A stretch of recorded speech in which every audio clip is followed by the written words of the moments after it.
मोमिना जी का जो सवाल था मैं उसका फटाफट जवाब दे देता हूँ। उनका मानना ये था कि भाई आ, आप लोग जो औरतों को ये कहते हो, बच्चा पैदा करने की मशीन कहते हो, तो ये सारी जगह पे फिर यही है, फिर आप इस्लाम पे पॉइंट आउट क्यों करते हो? हालांकि वो उसको गलत समझती है, उनका एक अलग सोच है कि भाई ये तो क्रिएटर लेवल पे ही नाइंसाफी है, वो अग्री करती है, तो इस अग्रीमेंट से तो वो इस्लाम से वैसे भी बाहर आ जाती है। लेकिन आपने जो दूसरे लोगों पे इल्जाम लगाया, मैं इल्जाम ही कहूंगा, वो क्यों इल्जाम है उसका मैं जवाब आप लोगों को आपको देना चाहूंगा। मोमिना जी, अगर आप जुड़ के काउंटर करना चाहती है तो यू आर वेलकम। आप मुझे पता नहीं क्यों डिस्कनेक्ट होगी, लेकिन जवाब देना जरूरी है। मैं अपना एंगल भी दे देता हूं, चूंकि एडम साहब मौजूद है, एडम साहब भी अपना एंगल इस पे रख देंगे। तो देखो, हम मुसलमानों के लिए इस वजह से कहते हैं, मैं कहता हूं मैं 3 वजह से। एक चीज ये कि अल्लाह खुद कुरान में खेती कहता है, ठीक है, और खेती की एग्जाम्पल उसमें एक तो सेक्स से भी आ जाती है कि जिस तरीके से चाहो आप उस पर चढ़ सकते हो। दूसरा, खेती से कभी भी आप मैक्सिमम बेनिफिट आप निकालते हो। किसी की भी खेती हो, उसको अच्छे से पता है, वो मैक्सिमम बेनिफिट उससे निकालता है। और यहां पे जो खेती से मुराद है, वो फिर यहां से बच्चे पैदा करना है। यानी आपने मैक्सिमम बेनिफिट, जितने बच्चे पैदा हो सकते हैं उतने ज्यादा आपने बच्चे पैदा करने हैं। एक वजह ये। दूसरी वजह ये कि अल्लाह फिर कुरान में ये भी कहता है कि आप अपने बच्चों का कत्ल नहीं करो गरीबी की डर से। आपको भी हम रिस्क दे रहे हैं और वो जो बच्चा है उसको भी हम रिस्क दे रहे हैं। इसी आयत को नजर रखते हुए कई सारे उलमा ने ये कहा कि भाई आप अबॉर्शन नहीं करा सकते, आप वो क्या कहते हैं उसको, व्हाट यू डू, बच्चे रोक नहीं सकते आप, कोई आर्टिफिशियल मेथड आप नहीं अपना सकते। No family planning, thank you, family planning नहीं कर सकते आप। दो चीज ये हो गई। यानी आपने जैसे जैसे नेचुरली आपको बच्चा होते जा रहा है, आप करते जाएंगे। अब उसमें एक चुतियापा ये लोग ये डाल देते हैं बीच में कि 2 साल जो दूध पिलाने के लिए कहा है, अगर दूध पिलाते रहेगी माँ तो नेचुरली उसको कंसीव नहीं कर पाएगी वो। तो ऐसा होता नहीं है, ठीक है। जो मुसलमान औरतें हैं वो दूध पिलाने के बावजूद भी हर साल बच्चा पैदा करती है। अभी फिर भी थोड़ा कम हो रहा है। दो चीजें। तीसरी चीज, आपके रसूलुल्लाह से जब इस बारे में सवाल किया गया था तो उन्होंने कहा था कि प्रिफर ऐसी औरत को करो जो ज्यादा बच्चे पैदा कर सकती है, और उसकी वजह बताई, क्योंकि वो मेरी उम्मत के नंबर्स को बढ़ाने में हेल्प कर रही है। फिर उसको कुछ दुआ वाले कलिमात भी अल्लाह के रसूल ने बताए। यानी रसूलुल्लाह के नजदीक जो ज्यादा बच्चे पैदा करेगी उसकी अहमियत ज्यादा, वो अच्छी मोमिना है, क्योंकि वो नंबर्स बढ़ा रही है। तो मुसलमानों का, इस्लाम का सारा खेल जो है वो नंबर्स पे ही है। तो ये 3 वजह है जिसके वजह से हम कहते हैं कि इस्लाम या मुसलमान औरतों को बच्चा पैदा करने की मशीन समझता है। अच्छा, आपने ये चीज दूसरे लोगों के ऊपर भी डाल दी, वो वहां पे इस वजह से फिट नहीं बैठता है क्योंकि जो बाकी लोग हैं वो, उनकी इस तरीके की सोच नहीं है कि हमको नंबर्स बढ़ाने हैं। दूसरी बात, उनके वहां पे ये कॉन्सेप्ट नहीं है कि भाई आप करो ना करो, देने वाला उनका भगवान या खुदा है। उनके वहां पे ये कॉन्सेप्ट होता है कि आपने खुद मेहनत करनी है, मेहनत करोगे तो फल मिलेगा। ये अल्लाह की तरह बोंगिया नहीं है उधर।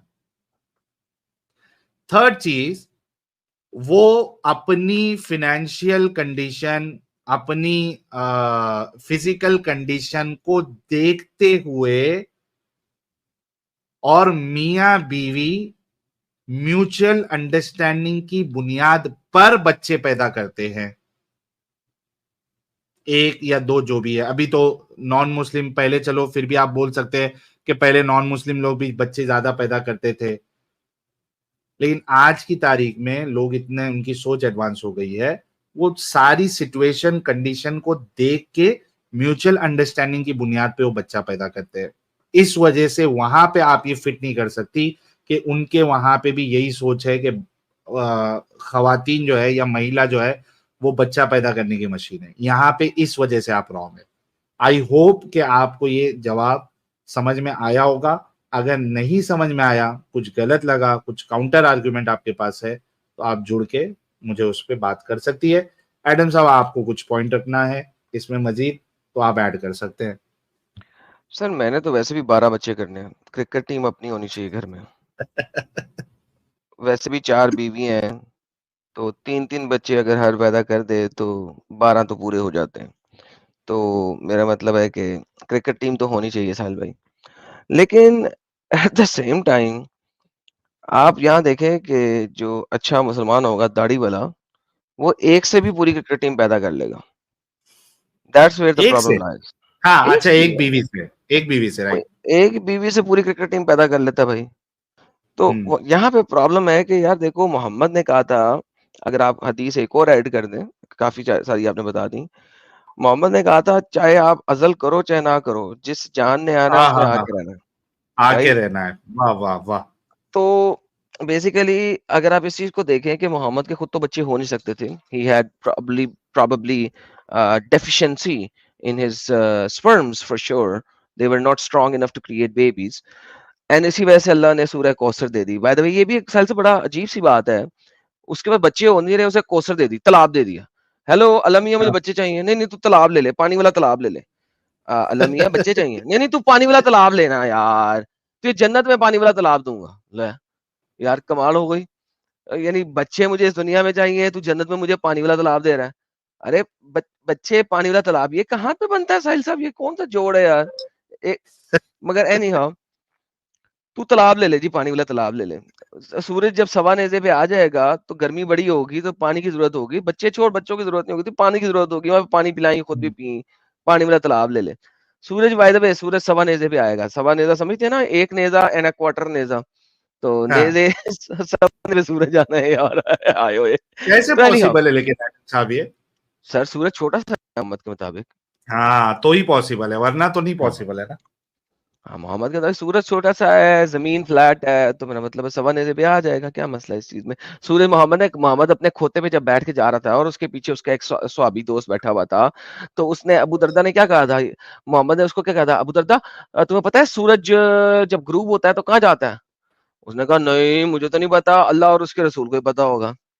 तो उसने क्या हाँ कहा था, "ये जब ग्रूब होता है तो ये एक नमकीन काले गहरे पानी में जाता है।" तो इमेजिन करो हाँ हाँ। कि यार जब एक बंदा जो है वो खुद मुंह से बोल रहा है कि सूरज जो है इस दुनिया में एक पानी के अंदर, और बाय द वे अगर आप अंग्रेजी ट्रांसलेशन में देखेंगे सुन्ना.com में, तो साहिल साहब उन्होंने ब्रैकेट में लिखा हुआ है हिमालय। हिमालय की हाँ। पहाड़ी, यानी हिमालय की पहाड़ियां इतनी बड़ी थी उस जमाने में मोहम्मद के मुताबिक कि हिमालय की पहाड़ियों में सूरज गुरूब होता है, क्योंकि वहां से हम्म। नजर तो आ नहीं रही थी। अब तो हमें हमें हमारे तो मुल्क में हिमालय की पहाड़ियां ना, तो वहां पे तो नहीं थी। तो वो साहिल साहब ये एक बड़ा प्रॉब्लम था। तो वही बात ये हम्म, सर, सहरा में खोते के ऊपर सवारी करने वाला बंदा अगर आपको सूरज के बारे में बताएगा तो ऐसे ही बताएगा ना यार। सही बात है। तो कल टॉपिक कहाँ से कहाँ चला गया। तो भाई ये रियलिटी है कि फीमेल इस्लाम में कुछ भी नहीं है सिवाय बच्चे पैदा करने की मशीन के।